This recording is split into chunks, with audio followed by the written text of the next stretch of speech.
Hello there. Welcome to the Jedi Playbook podcast. I figured this was the best medium to kind of convey my points because it allows for a little bit more of a broad conversation. It allows for me to get my point across a little bit more thoroughly, and it allows for you to hear my intonation because I don't take myself too terribly seriously with all this stuff. We have to understand that it is fiction. It is property that is owned by Lucasfilm and Disney, which is partly why it's so difficult to, you know, you don't really see many people making a living out of Star Wars because you cannot monetize it. But that's beside the point. This is a passion of mine, and I'm not in it for the money. I have not quite yet figured out what it is I'm going to do for this, but in order for this to become more of a full-time thing for me to devote more time to it, I do need to figure out some way to at least have some source of income here, because people have asked how they can support. And right now, quite literally, the best thing you can do to support this endeavor, which is the Instagram account and the YouTube channel, because that's really all there is by liking, sharing, subscribing, following, commenting, engaging as much as you can with it. I encourage you to keep messaging me. Anyone who has, I am incredibly grateful. I thank each and every one of you for your support. It has been incredibly touching. People have been, I felt like I've really been connecting with people and bringing something that I wish I had had when I was going through rough times in the past. Because, you never know what someone is going through. It's a rough time all around. So as long as we try to maintain some calm, curious compassion, those three words are very important. I think we'll do just fine. So if it's YouTube we're talking about, this is the YouTube home of my Star Wars content. I do have a personal YouTube channel. I do have a personal Instagram channel, and those are kind of the homes of where all of my other projects live. If I have not yet introduced myself or you're not yet aware, my name is Ron. I am a wine professional by day, so that is my primary, how I make my living. And also, by night, I am a comedian, classical pianist, and Jedi. Star Wars is very important to me. I was raised on Star Wars. Both of my parents are Star Wars fans. My mother encouraged my love of Star Wars from a very young age, so yeah, she was really the first person that I shared my love of Star Wars with. But Star Wars is what really helped me contextualize spirituality, and that's one of the biggest pillars of what this account and what this project is for me. It was just one day, I can't explain it. I don't know what happened. One day something clicked. And all of a sudden I realized, like, oh, this is just a really great, analogy. You can apply this to your life, just like someone would apply the Bible. What I point to constantly is Star Wars is the mythology. They are ideals. When you strip Star Wars of its fiction, I say this all the time, when you strip Star Wars of its fiction, it is, Buddhist, Taoist values, their philosophies. And they are incredibly valuable when you truly understand them. And I believe that understanding through Star Wars, through the medium of Star Wars, is what did it for me personally, because nothing else seemed to resonate. Nothing else worked. I am a Reiki practitioner, so that did help in terms of bringing in the kind of energy field of it all. But the missing piece was the Jedi lifestyle, as it were. And so being very diligent and disciplined, self-discipline with my diet, self-discipline with my exercise, a dedication to learning, dedicating time, setting aside, even if it's just an hour every single day, to learn something new, to train a new skill, to make myself more valuable and useful to myself, like cultivate a skill that I can use. Even if it was something silly and ridiculous, like doing After Effects. Adobe After Effects is a software that you can use to add special effects to video. So I don't know what possessed me to do this, but I turned on the camera, I swung around the lightsaber, and then I spent hours going frame by frame drawing in a mask to rotoscope a lightsaber in. And it really made me appreciate what it takes to make the lightsabers in the Star Wars movies, particularly back in the original trilogy when they were doing it all. They didn't have computers to help them along.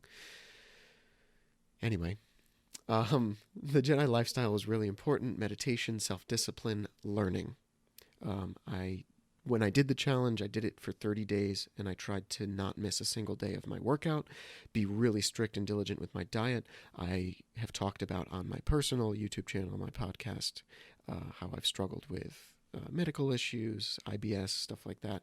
And so the diet was a huge component, and the discipline of the exercise also, just in terms of maintaining my physical health, which I went through a period of my life where it really, really degraded. I had lost over 30 pounds. I'm about 6 feet tall.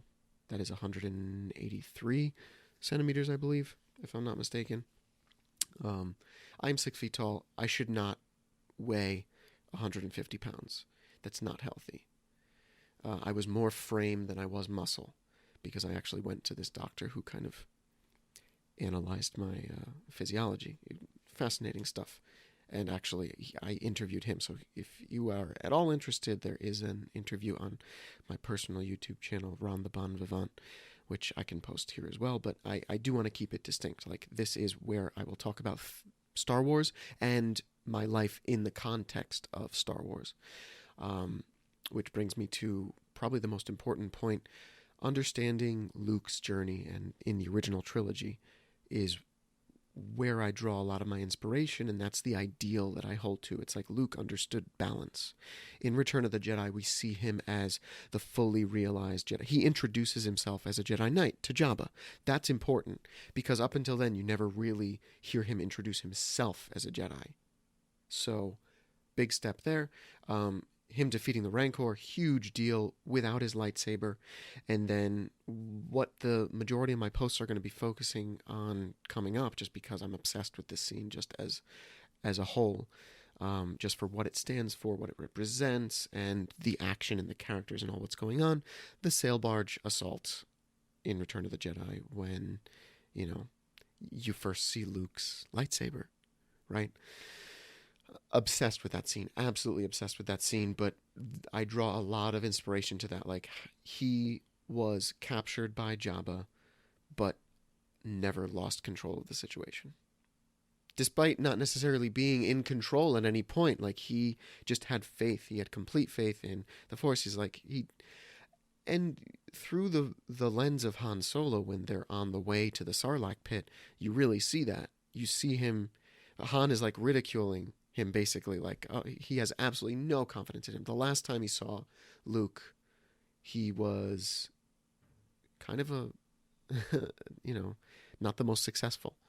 So he has no faith in him, but he doesn't need, Han doesn't need to have faith. He doesn't need those things. He has the blaster at his side, and hokey religions don't do anything, and I'm sure I'll get into those points as well. But the scene with the sail barge assault shows you what Luke is capable of, a part of what Luke is capable of. And I am in the belief that it is only when Luke was able to fully integrate the use of the dark side, it's understanding the balance and integrating a dark side. He is as close to a gray Jedi as you can get in the original trilogy, at least in my opinion. Next point, Obi-Wan. Obi-Wan Kenobi is the consummate Jedi. If you are more by the book light side, and you are like me and a little trepidatious because of maybe a history of being a bit of a dark side user, I will willfully admit that. My lightsaber was red for a very long time. I idolized Darth Vader. He's my favorite character. There are people in my life who I still talk to, whose first memory of me was at or around Halloween, freshman year of college, whose first memory is seeing me in a Darth Vader suit and then taking the helmet off and then meeting me. I cannot iterate how obsessed I was with Darth Vader. It was kind of weird. But, it was all for a reason. I can admit that in retrospect. I had lightsaber fights with a very good friend of mine in the courtyard of in the middle of our freshman dorm. that was a thing. And then somebody made a T-shirt. It's like how you know you're in this dorm. And then like one of the numbers was there are lightsaber fights in the courtyard almost every night. Yeah, I Star Wars is pretty key to who I am as a person. um, but yeah, it's the mythology. It's the fact that I can talk about it endlessly, that you can constantly talk about it, like just in general, because of how it exists on so many levels, and just so you can come at it from so many different levels of analysis. It's fascinating to me. That's why no two people are talking about it the same way, which is why I this is the easiest medium for me to convey my thoughts, because everything else takes a lot more time, like making a post, writing it down, making a video, something like that. But on the one hand, I was balancing out, like, does the world really need yet another Star Wars podcast, medium, whatever? But from everything I've encountered in the past month, because it actually probably today, I think it's been a month since I've really started posting every day, and trying to help myself through this medium as much as it would help other people, because I am going through an incredibly tumultuous time, let's just say, and this provides a lot of comfort for me personally. So if it can do that to anyone else, I hope it will. And I concluded that, yes, you know what? My take is unique. I don't know many other gay Jedi sommelier, classical pianist, comedian, wine professionals. So I'm really trying to corner the YouTube market and the Instagram market on that. But if this is something that resonates with you, lightsabers and John Williams music is what drew me to it initially as a child. Blasters and the Millennium Falcon, and how can you not love Star Wars? But it's also how it enriched my life, and how deeply those roots permeated other aspects of my life, and how I can set an example, hopefully, and help other people experience that as well. Because I feel like it really empowered me to find my true power, and to try to realize my potential. Or not try, because try not. But in an attempt to, just fully realize my potential, and not feel like I'm wasting any one aspect of what I perceive to excel at. Piano, Star Wars, wine, food. Yeah. So if you've enjoyed this at all, please like, subscribe, comment, follow, do all those things that let me know you love and support me, because it helps. It definitely helps. I, again, thank you so much to anyone who has DM'd and commented and shown their support. I know I go on and on about this, but like it was, you can go from feeling really, really incredibly alone, because social media has a propensity to do that to you. So that's why I'm encouraging people to be really careful when using social media and interacting online. I'm an introvert. It is incredibly difficult for me to kind of put myself out there. That's why I stopped playing piano concerts, because of like stage fright and like social anxiety. But this is an easy medium, because I don't have to be on camera. I can just be, it's a little more intimate, and we can talk about things that hopefully if you can learn from my mistakes and apply something to your life that lets you avoid the pitfalls of some of the things that I've encountered, I would be incredibly grateful, just to be able to be a conduit of learning for people. So, this is as much a healing and learning experience for myself as I hope it is for others. I know that particularly the Jedi trials are going to be integral to people learning more about themselves, because I feel like I'm going on and on here, and how long have we been going? Let me see. I've been going for 15 minutes. All right. This is basically how I wanted to keep it. I wanted to keep it 15, 20 minutes, maybe a half hour if I've got a whole lot to say. But just one last point on the Jedi trials. Many of us feel alone in that we were under the impression that we were the only ones who felt this way or thought this way or whatever. I know I felt that myself. Social media has the propensity to keep you feeling very alone. So if I can foster a community or a group of people who can get some support in the context of, the Jedi way, then I am very, very happy to. The Jedi trials, many of us are Jedi. Like, you don't realize that you've already attained knighthood. If there were a council, you would have been identified as a Force user early on, right? You've known you're Force sensitive all your life, on some level. Maybe you didn't accept it, but that's also kind of part of the trial of insight for some people. The 5 trials are skill. You have a skill at something that you don't realize you had. You've been through a trial of that skill. You've had that skill put to the test. I don't know what it is for every person, but everyone has one. For me, any number of examples. It could have been a piano concert, putting my piano skills to the test. I know for me, the thing I worked hardest at ever in my life, because it was so difficult, was the black belt test for, I say black belt, but whatever, the equivalent, level 9 test for Wing Chun Kung Fu. I don't like fighting. Ask any one of my Kung Fu brothers, sisters, whatever, anyone who trained with me. Growing up, quote unquote, growing up, like as I was training, as I was learning, before I actually passed that black shirt test,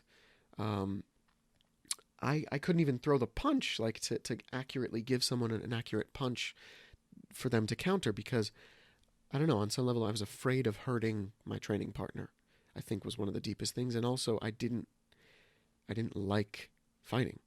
But through training, you learn to be able to develop reactions and muscle memories that you can rely on. And so if you're calm and you remove your ego from the equation and you just center yourself, you can let your reactions take over. And that's the skill. Like, that's the trial of skill. That's the whole thing of Luke taking the targeting computer. Like, you've turned off your targeting computers. Everything okay? He's like, yeah, I'm fine. You don't rely on something else. You don't rely on external factors. There's something within yourself that you tapped into and were able to execute on. I passed the test. Luke destroyed the Death Star. It's helpful to think what it is in your life that you needed to apply skill to and a challenge you've overcome. Because let me tell you a little secret. Just like how I keep repeating, being a Jedi doesn't mean you don't feel fear anymore. It just means you get braver to face that fear. The challenges will never stop coming. You will always have to. And once you pass your trials of knighthood, you go from initiate to Padawan to knight when you pass the trials. Right? You are a fully fledged Jedi Knight. You understand these principles. You can take on a Padawan.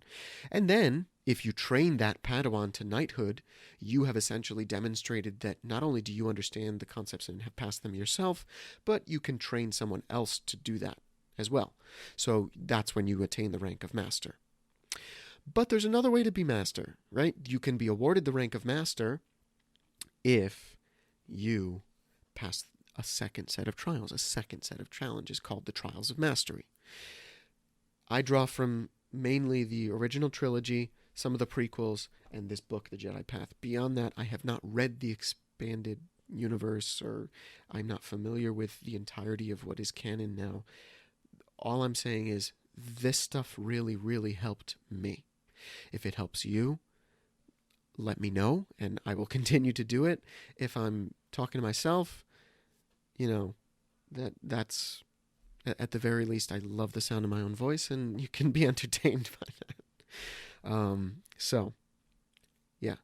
Look at the Jedi Trials. Look at the post, the earliest posts I made on the Jedi Playbook Instagram account, because that'll get you thinking how you can apply. Like, if you're going through something right now, if you're struggling through a rough time, this is a challenge. This is a trial.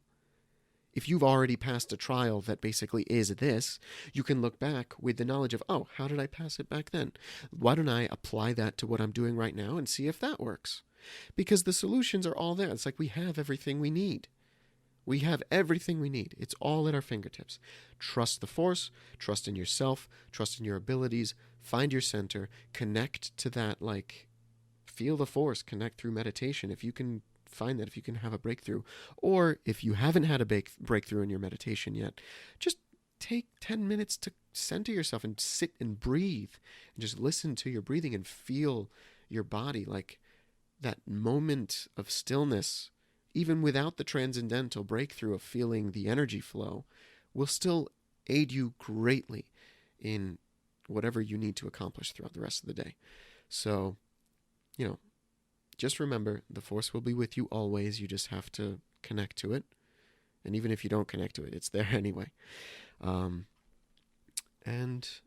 Please have a good week. I will try to engage more, so I will talk to you on Tuesday.